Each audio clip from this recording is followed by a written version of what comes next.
My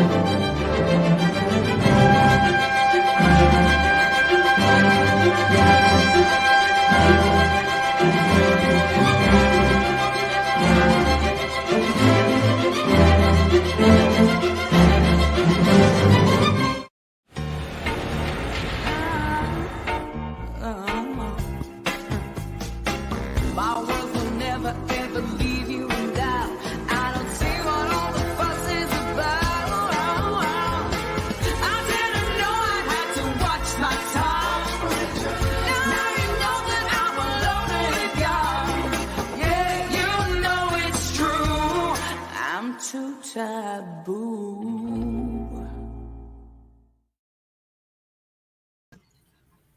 Hey everyone, you're all very welcome back to Revenue Hacks with me, Khristina, Quigley, in association with Rise Up. We are so excited that Rise Up has actually renewed this for a new season. I don't even know how many seasons we are now. I actually have stopped. All I can tell you is that we're close to 100 episodes, so that's very, very exciting. We have obviously, as you've seen, a fresh new look, and we are rolling out with a lot of episodes between now and January. We'll have them up next week so everyone can kind of see what's going on. But without further ado, let's get in around the table. So obviously you guys know me, I'm Khristina Quigley, been with Rise Up and Revenue Hacks since the beginning, and I work with Hoist Group. So Calvin. Good morning, everyone. Calvin Tilokee, CEO of Revpar Media. You guys may know me as Revproblems on Instagram. And now I have leveraged that success then to show hotels how to do their own thing on social media. And we're going to hit you up later on for a lot of conversations when it comes to sales and revenue for sure, Calvin. We're so excited. If anyone hasn't seen Calvin's Instagram yesterday, he was actually prepared for his, his spiel for today. So he's already ready to go. Thibault. I've got notes. Hi, guys. So my name is Thibault. I'm the founder and director of Catala Consulting. We do revenue management outsource for hotels across Europe. And happy. That's why I was saying on backstage, I was quite happy to talk to them because we didn't talk for 2 to 3 weeks. So we had a lot of catching up to do. So yeah, happy to be here. I was so excited to have everyone back. 3 weeks off air has been a long, long time. Thanks, Kat. Very welcome to have you here with the show again. Thanks for tuning in. Last but not least, we have Romina. Romina, please tell us all about you. Hi, everyone. My name is Romina, and I'm the regional account manager at STR for Southern Europe, and in particular, East Southern Europe. I joined STR about 3 years ago already, which seems quite a long time ago. I started with a different market. I started with DACH and Benelux, so now shifting to a completely new market, looking after a bit sunnier part of Europe. And I'm really happy to join you today on that topic. Lovely to see you all.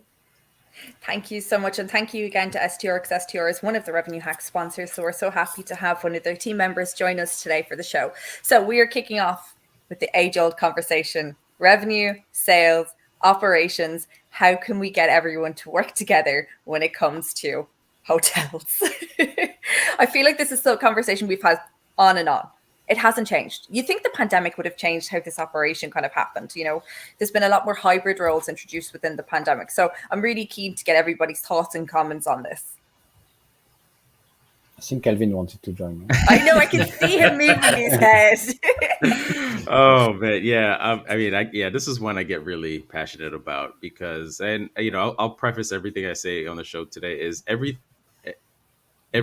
I'm about to say, it comes from a place of trying to work together better. I mean, I've been playing team sports since I could walk, right? And I think there's not enough focus on how this all works together. We do too much of trying to elevate one department or another within the hotels, and we talk about working in silos and this kind of thing all the time. And this is where it comes from. And this is one of those things that really I'm really passionate about, because nothing is ever going to happen unless we all work together. And Khristina kind of already alluded to it. For me, this starts with leadership. This starts with training. We don't do a good enough job in this industry of onboarding and training and having somebody come through and understand every other department and what they do. And that lack of understanding leads to a disrespect of what other people do. I hear way too much about operations being, the heart and soul of the hotel, and they do all the work and we work hard, as if standing at a front desk or making a bed is the only definition of hard work. And that's an outdated mindset for me that I just think needs to go in the bin, because it's an old school mindset that if somebody needs to be walking around, lifting, standing, pulling, carrying, to be working hard. And there's little to no focus on what it takes, how much work it takes to even get a guest to show up at that front desk. And I've been in this industry 20 years. The mindset hasn't changed at all, which is ridiculous. I mean, I spent a lot of time in reservations coming up, and your reservations department would feel disrespected because you keep hearing about how front desk is the first people to touch the guest. And we talked to them 8 times already. By the time they get there, we've either put them in from a rooming list. If they're individual booked, we've spoken to them multiple times to get all the information, everything correct. All of those packages, everything that they book needs to go through reservations to be accurate. So that way, when they check in, when they get to that desk, we've set you up as best as we possibly can.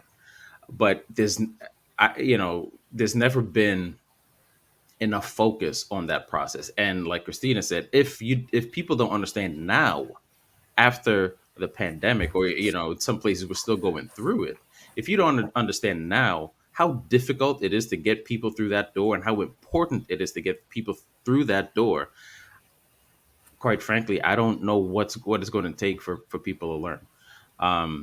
I'm going to step back. I got a lot more to say, but that's my intro. I agree with what you are saying, and as well, the pandemic has changed quite a lot of behavior and pattern, because people have been pushed to now cross work in different departments.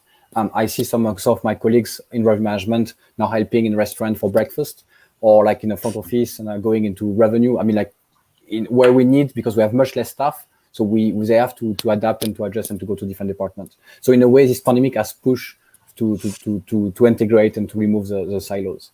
Now, another thing which I'm going to add from a revenue management perspective, I think creating the right culture of revenue management is very important, and not only at key executive levels, but at all levels, for them to make sure they understand what's going on in revenue management, because we are not the guy who like sitting at a desk just crunching numbers anymore, and we have no idea. It's a big black box and we have no clue what he's doing. It's too expensive for what he's doing, for sure, because people don't understand what we are doing.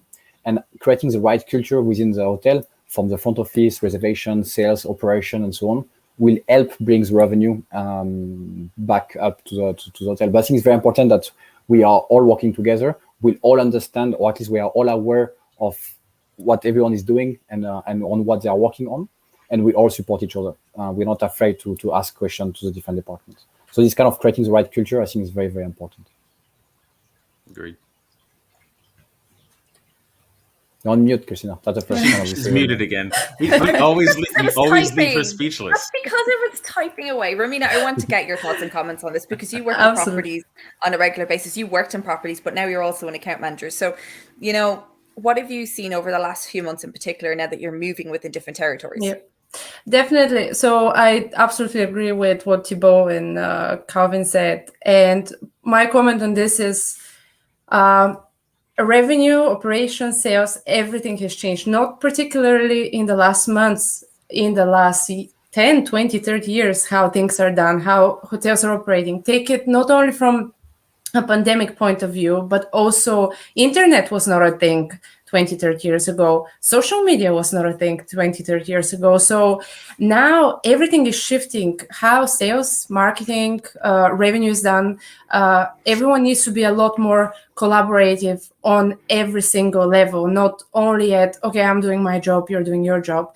I know that there's a very precise old saying, your hotel is as good as your manager, which is no longer valid, I would say. The hotel is as good as your team is. Now there is a team that is putting efforts into everything that runs that hotel.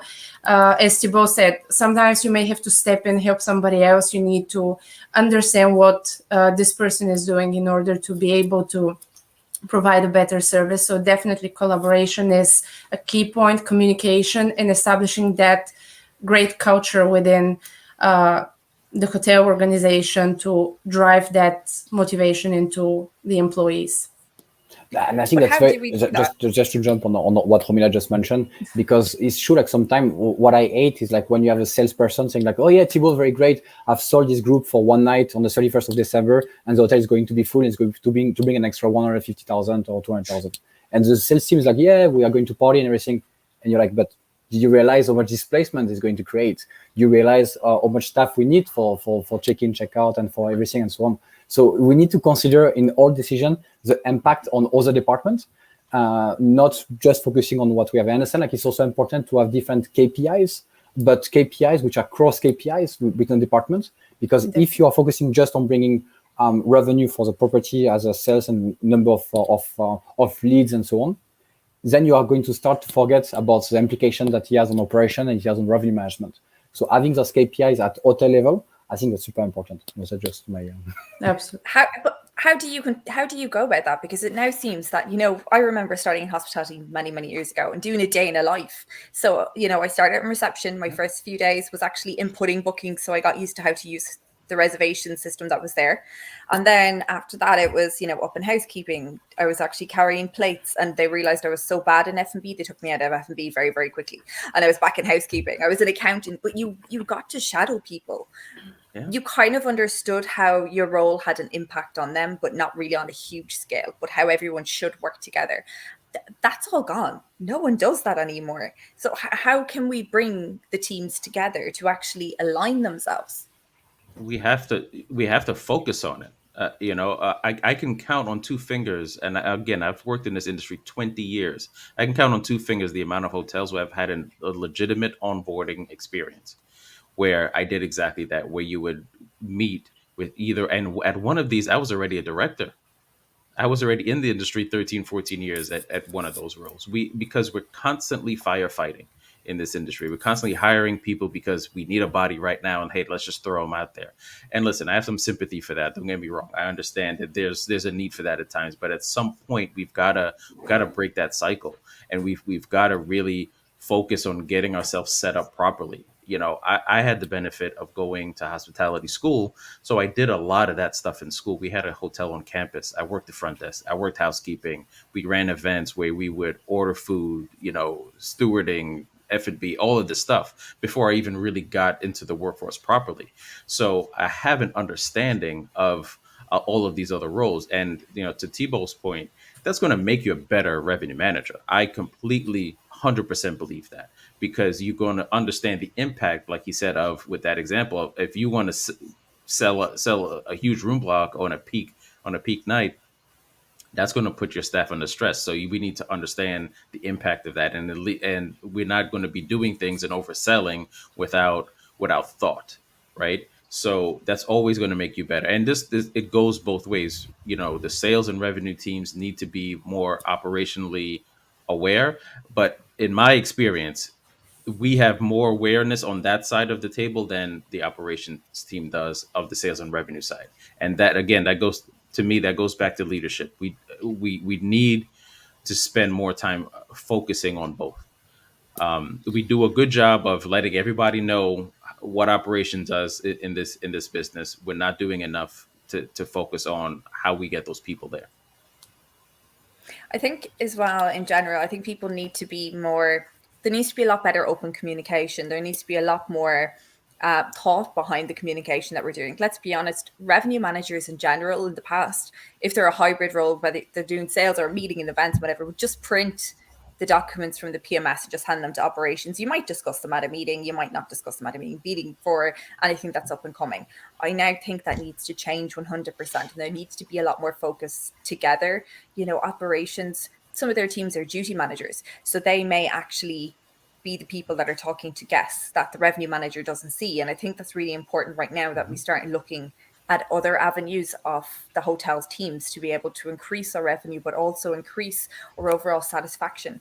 If we increase our customer satisfaction through communication internally, that means we're able to add value and add extra money onto our rates, which is something that Dylan Bowman mentioned a few weeks back to me when we were kind of offline. We've had some some comments coming in just here, and I just do want to get to them. Lauren Costas just said he remembers the time after the 2008 world financial crash that he had to do his revenue job at the front desk, checking in and out of guests at the same time. I've always worked a hybrid role. My roles have always been hybrid. When I was a general manager and I had no staff at one stage, and I remember doing night shifts, day shifts, housekeeping shifts, and I think the more people that embrace this hybrid role, the better. And I do think hybrid roles are the future of hospitality to an extent. Of course, there's some expertise, and I know Thibault in particular, you're very passionate about the role of a revenue manager. That is an expert. So I don't think that will change, but I do think other roles will become a lot more hybrid. I don't know what you guys feel about it. I agree. I see two things. First of all, is a hybrid position or multitasking in a way, and the second one is having maybe like a skeleton team on property and adding on top of it some third parties like a consultant, which are much more flexible, and that's a new trend we are seeing with our own company. So this kind of hybrid position where you have like limited staff on property but doing much more work, and then on top of it you add some consultants. But yeah, for sure, the pandemic has changed quite a lot of things in the industry. Plus, you have the staff shortage currently, which we don't find some talent and we don't find staff. Yeah, I see your eyes, Khristina. And that will automatically push for new behavior and new approach to staffing. Yeah. I love this because the whole staff shortage, I actually had a full-on 30-minute moan at poor Romina the other day about this because, it's one of these things. We all agree that there's a staff shortage, but I also believe that we as an industry have done this to ourselves. It's not just the pandemic. This was going to happen at some point. Today, there was a study published actually saying that the UK is going to have 2 years of a job shortage right now within the hospitality industry. We've done it to ourselves. The environment that people have worked in has been shocking. The leadership in many cases has been shocking. The wages has been shocking. But also the worst part about hospitality has always been the shift work, the split shifts, coming in for 2 hours, being sent home and having to come in again in the evening. In any other industry, that's completely illegal. It really is, whereas we've been getting away with it for years. If you work in a small maybe place where you can commute, like, okay, here's my workplace, I'll go and I'll do it for 2 hours and come back. But in a city like London, for example, you have to commute 1 hour to get in there, stay 2 hours, then come back another hour. It's absolutely insane. I mean, the first question that people ask us when we hire for any position is not the salary, it's the working hours. They ask about working hours, if they have their day off on weekends or when are the day offs. The salary is kind of a second decision factor. So we can increase the salary as much as we can, but at the end of the day, I think like the pandemic has shifted a bit what people are looking for in their job. So people are completely left the hospital industry because they realize that they can have like day off on Saturday and Sundays in other industries. But I think like people who are still in the hospital industry now looking for more flexibility. And they are focused on the working hours. Yeah, no, I agree with what you're saying. Yeah, and I agree. This has been coming. This is nothing. This is not just COVID that's caused this. As I've said before, I think COVID really has just highlighted a lot of the issues we have in the industry, and now it's our opportunity to get that corrected and get that fixed. It's not just salary. It's not just shifts and stuff like this. It comes down to there's so many things, but one thing that I've noticed personally with my audience, it comes down to recognition. I shared something a couple of months ago that Ken Patel shared a survey on LinkedIn, asking what department should get the most credit when the hotel maximizes revenue, and operations got 31%, sales got 13%. I lost my mind. I actually remember that. Yeah. I completely lost my mind because I'm like, how is this? Either you guys didn't understand the question or you don't know how this business works. Okay. I'm all for giving operations credit where it's due, but when you start now giving them credit for things that they haven't done, you've just insulted your sales team. Right. And this is where I say it goes back to leadership, because now if your sales team is not getting the proper credit for their work, they're going to be frustrated. We can discuss, Calvin, because if the operation they don't do a good job and the guest satisfaction goes down, then you may Of not course. have converted. So yeah, it's a chicken and egg. Of course. We can discuss for hours. It's well, see again, the question was who should get the most credit, Most right? right. The most, not that it should get all the credit. Obviously, like I said at the top, this is a team game. You can't sell something that people are getting horrible service. It's going to make the sales effort and revenue effort completely almost impossible, right? But if that hotel sells out and you've hit forecast, you've hit budget, you're crushing the star report, that's not your front desk, right? Have they played a part? Of course. But, the analogy I use, that would be like if we flip this and we get, and the hotel does great on TripAdvisor, we've hit number 1 on TripAdvisor, that would be like the revenue manager saying, we should get the most credit because we put in all the reservations and things accurately. So the guests had nothing to complain about when they got to the desk. That sounds stupid, right? So, but the point I was getting to, I had 24 salespeople tell me that they've either left or are on the way out of the industry because of this, because they've worked through the pandemic. They've been working the front desk. They've been cleaning rooms while selling, all with the knowledge of the more we sell, every point of occupancy brings people back to the hotel.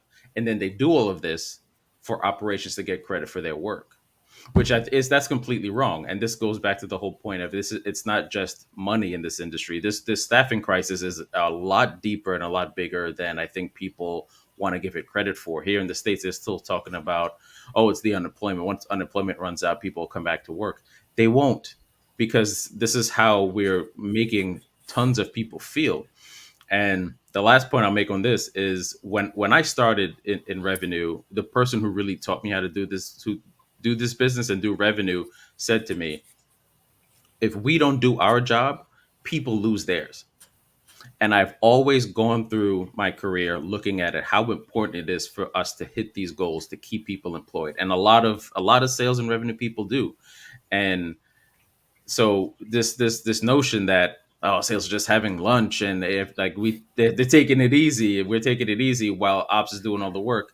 It needs to stop. And again, that comes from the top. It's not the fault of the people in the roles. It's the people in charge. I totally agree with you on that, because I remember working in very small hotels many years ago. And what's interesting is, I would have thought the same thing. If I actually don't do my job, I don't put bums in the beds, the housekeepers won't have a job, the food and beverage staff who serve the breakfast won't have anything, and then there'll be nothing. And you kind of need to keep in your mindset of that. If you've got a big hotel or a whopper one, I'm not saying take your foot off the gas, but you don't think in that way.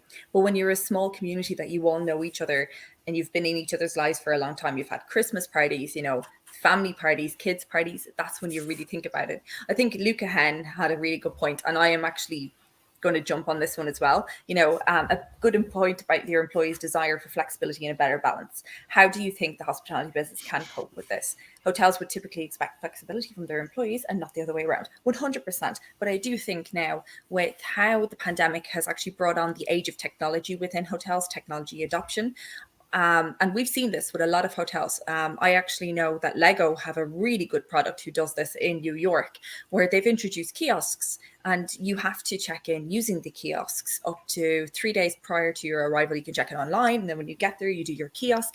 That means there's only one person on shift at any time. And I do think hospitality needs to become a lot more flexible. We don't need to be working 24 hours a day, 7 days a week. The shifts don't have to be 12-hour shifts. They need to be smarter shifts, absolutely. But we need to be we need to realize that people need time off. If we're able to give each other weekends off whenever it suits us, or whenever our partners want us to take weekends off, or back-to-back days off to suit a long weekend, why can't we do that for our team? And that's something I was always mindful of when I was working in front office, being a GM. I worked weekends, a lot of weekends, and it probably would have been a source of a lot of terrors in my house because of it. But it's only because you have to show that leadership that if they're doing it, you're doing it too.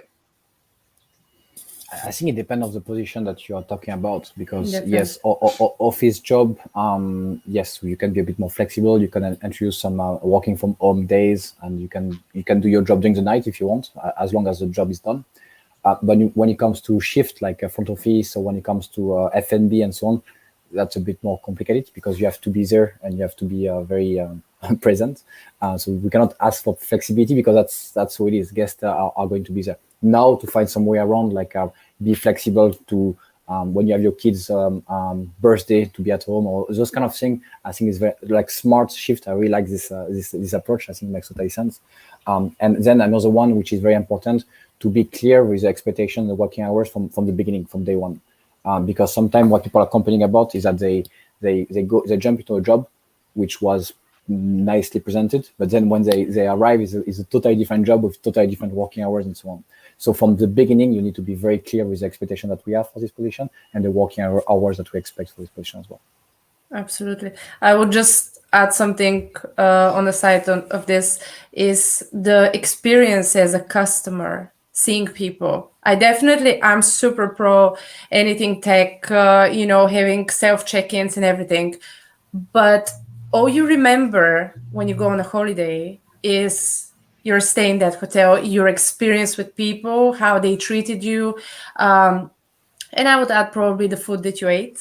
That probably will be one very important thing that you will remember. But definitely your experience, your communication. Was that lady at the front desk kind enough? Was she greeting me, or was she just really annoyed at her job that she was doing it? And all these things, you really can't replace them. So I think there should be a balance for those things.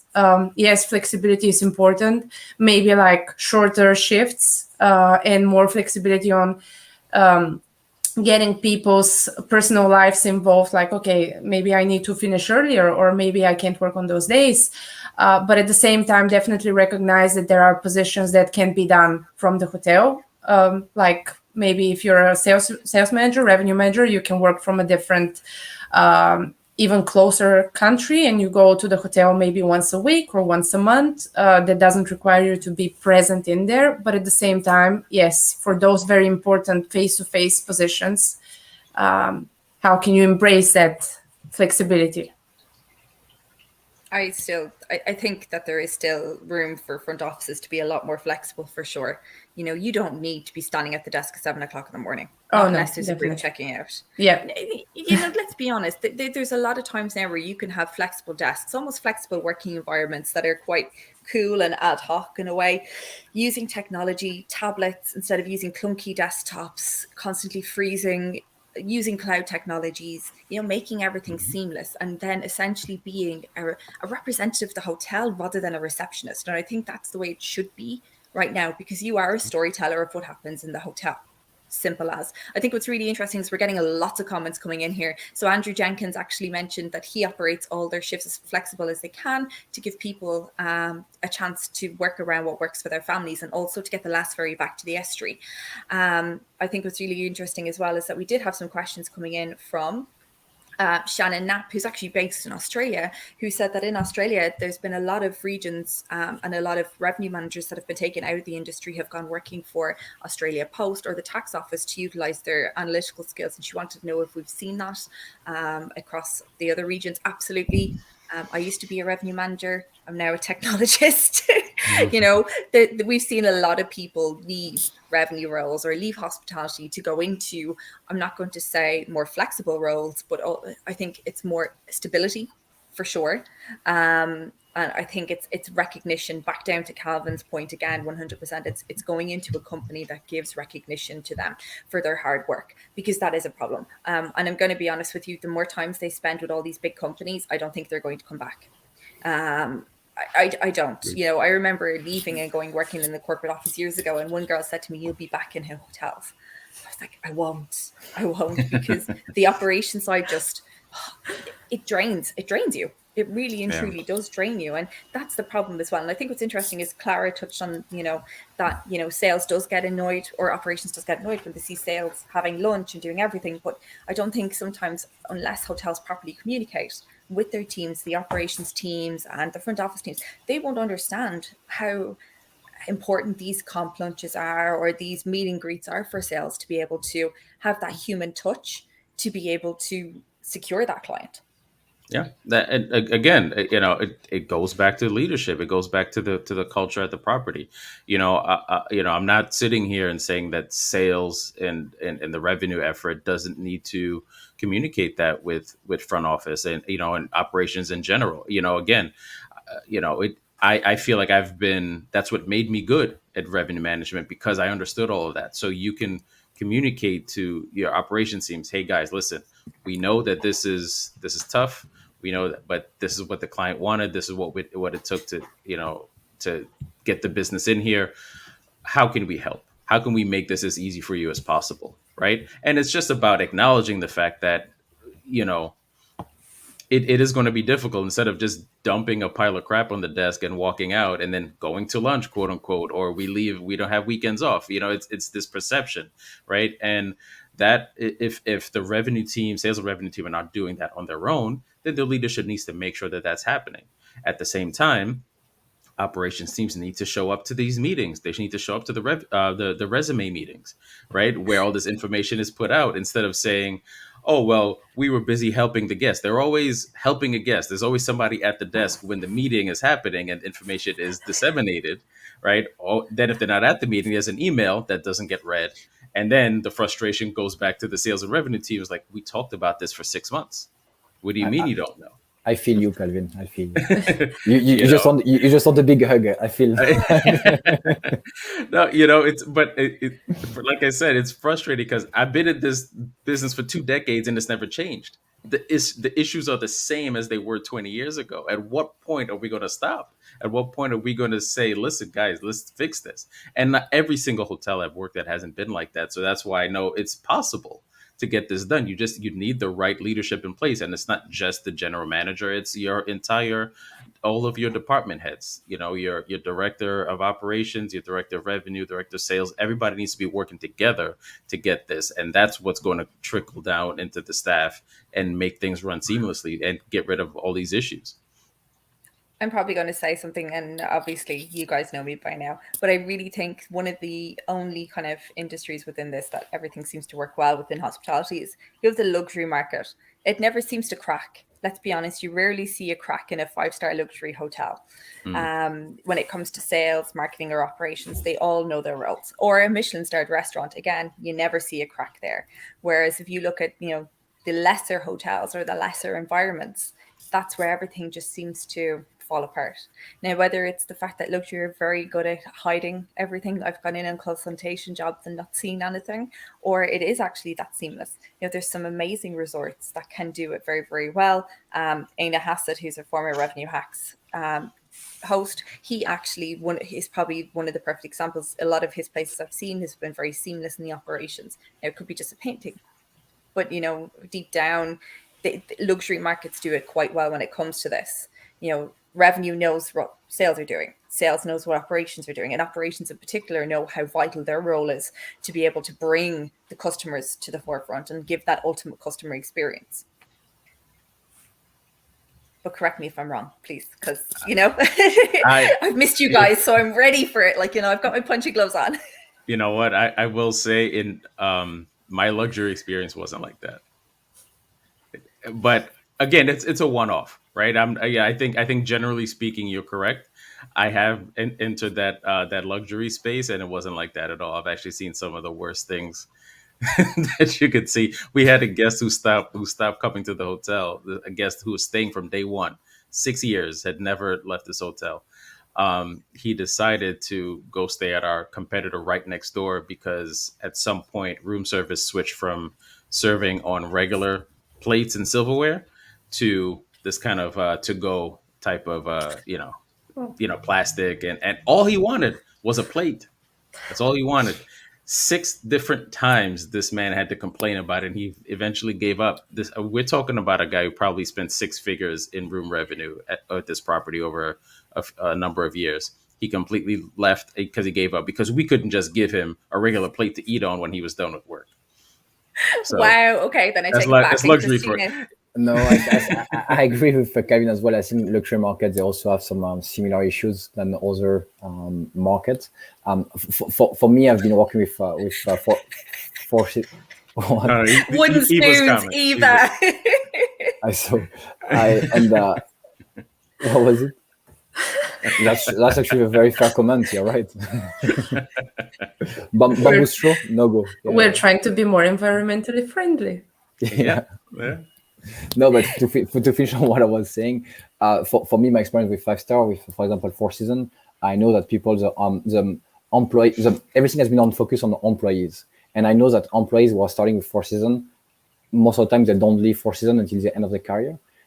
So by focusing your strategy and everything around your people, around your staff, you kind of create this kind of luxury environment and the right environment. But it all starts with the staff. And Four Seasons, I think they're doing a very good job with benefits, with awards, with recognitions, and so on. And people who are starting with Four Seasons don't leave the company almost until retirement. I think there's a lot of companies that can do it quite well. And there's a lot of UK companies in particular, there's good hotel groups in the UK that really focus on their people. And we've seen it during the pandemic. We've had some of them people on our shows. And I just felt that, they've really invested a lot of time. They didn't really let that many teams go, but they actually retained them, but moved them into different positions, such as partnership positions, which really gave that light for me in particular when we were working the whole way through the pandemic that there is a world that can change for sure. And I think it is down, I love the way Andrew jumps on with Calvin saying there's almost one HOD who doesn't like meetings. I covered my face only because I used to be that person that'd be screaming at everyone to come to the meeting. I'd be calling everybody's phones at one stage, get into it, because it's so important. How are you going to know how your hotel is operating, or what sales are doing that week, or what revenue is doing, or how far you are from KPIs? And let's go back to the KPIs before we finish up, because I think this is really interesting. Everyone has agreed around here that everyone should have essentially a KPI, be it a front desk KPI for signups for memberships or obtaining email addresses. How can we amalgamate these KPIs so that each individual has a KPI, but that it all comes together at the end of the day? Is that something that we say guest satisfaction is the main KPI at the end of the day that we all need to strive for? Or how do we feed everyone's KPIs into that one master? I'll jump in quickly on this one. Sorry. I think definitely communication is the way to go. Not only in between departments, but take those KPIs that you were talking about. So KPIs shouldn't be only for sales teams. It shouldn't be only for revenue teams. You're working as a whole team, the whole hotel staff. So it's, as Calvin earlier said, it's the front office, it's operations, it's everyone that is bringing their bit. So I think everyone needs to feel valued and respected for what they bring on the table. So those KPIs should be somehow aligned. Okay, we're bringing an event, but it's not only the sales team that sold or, who actually executed that event to a guest satisfaction. So it's a teamwork. You need to look at also, I would bring here the STR bit, if I may. Numbers, definitely. Look at your data. This is what we've been doing. This is what we've been providing for 35 years, very successfully. Look at your numbers, what your performance is talking to you, how you're comparing to your competitors, not only your hotel performance by itself, but also what other hotels are doing on the market, so that you can actually understand, are they doing better than me? Are we doing what we are aiming to do? We are delivering so many data points, take it from P&L, segmentation, forward-looking data, anything, take it. We're there for those hotels just to be able to read in between the lines and understand those strategies. And actually, with our brand new platform that will come at some point next year, we're expecting to be in place. We're going to align all of our data points into one platform, so all the teams can actually sit down and work together on a strategy. They can sit down and say, hey, this is my part and this is your part, and this is what we all should do together to make this thing work. It's not only about, okay, I'm in sales, I'll do my bit, or I'm in revenue, I'll do my bit, and that's it. In the end of the day, wrap it up, I'll go home.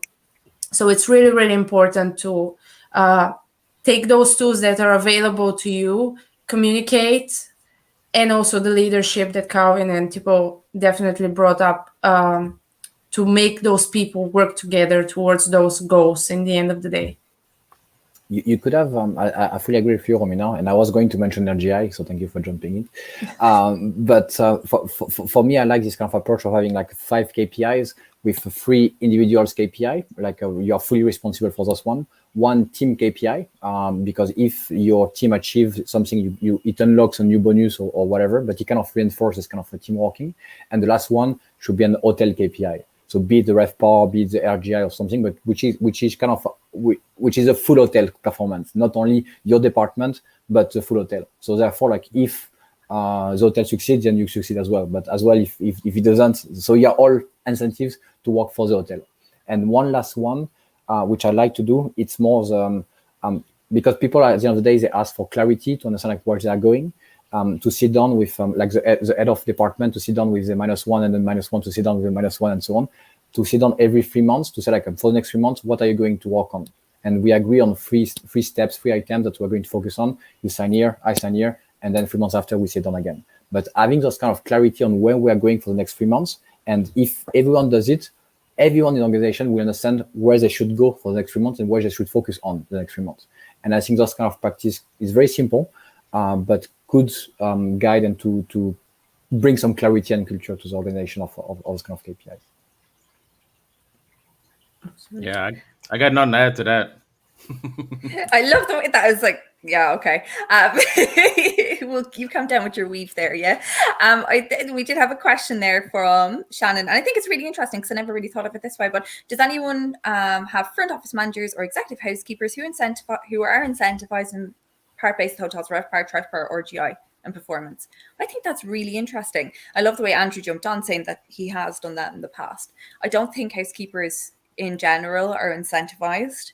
I think they're incentivized in how many minutes they spend cleaning a room, but I don't think they're given enough recognition for that. But I also think that they too have a part when it comes down to the actual hotel's performance, because obviously it costs performance, but also, you know, your cleanliness and your maintenance actually impacts on the Revpar. So I don't see why they shouldn't be taught. Yeah, and on the guest reviews mainly, because you enter in a room, if it's not clean, like I'm not returning there. Okay. And I think Revpar target, everyone should have some Revpar targets on their KPI, whatever position. Like the hotel Revpar should be on the main focus. Yeah. Thank God. Yeah, I've worked at properties before that have had similar setups where at least the department heads would, you know, your director of housekeeping, part of his or her bonus at the end of the year would be, you know, it would be tied into a revenue KPI. So they would need to know that part of what they do ties into that, and so that hopefully they're invested in what's happening. And that's how it should be. I'm going to retract my statement about the 5-star market hiding the fact that everything is okay, because you have proven me wrong, and I've just had a direct message from somebody else, Dylan, to give me his insight on luxury market.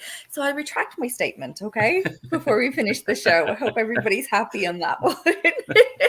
I do think there's a lot less bonuses schemes in hotels right now, obviously because of the pandemic, but I think a lot of people have stopped with their bonus schemes or trying to reach their KPIs only because they know they're not going to get them 100%, or they're never going to get that 100% payout. So I do think that needs to change.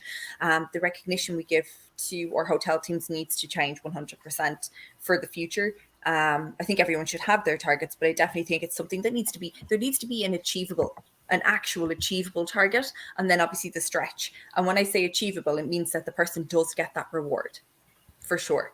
I know some revenue managers who actually have just never got their bonus, and they've been with companies 2, 3, and 5 years, and that's not because they haven't achieved their KPIs. It's because the stretch was just unattainable and they never received any. And that's where you lose people. That's where you lose staff, you know, and that's very unfair, especially when people are working their everything off to be able to do it and to produce and give everything that they can. You know, they're tying in with sales to do flash sales. They're tying in with front office to do X, Y, and Z, you know, and upsell everything. You know, and that's where, you know, even front office sometimes can be neglected, you know, as well, because they're never given any real recognition for the fact that they're probably upselling the bar They're probably upselling bar food. They're probably, upselling room service as best they can, even right now during the pandemic, or breakfast. And I know when we started to charge for breakfast many years ago, we actually incentivized people. And the same thing when we were done balcony upgrades. This is like 10 years ago.